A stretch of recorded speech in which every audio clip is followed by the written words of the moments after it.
90% of smokers start in their teens. 80% of teens that start using nicotine become long-term users. 35 million people try to quit each year. 87% relapse within the first week. Do you think the tobacco companies know this? That's why they target you.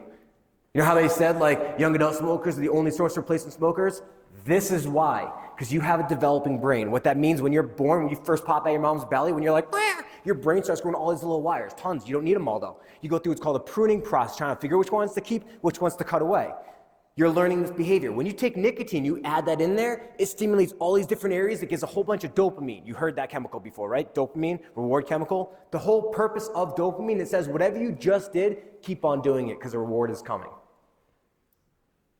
And that's what trains our brain. I need to keep doing this. Our brain chemistry literally changes. And this happens at a younger age.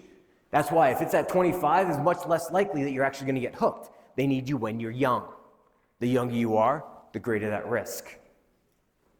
I don't do it every day. You don't have to. 40% had addiction symptoms once a month. If they were just doing it once a month, 70% were fully addicted before they're doing it daily.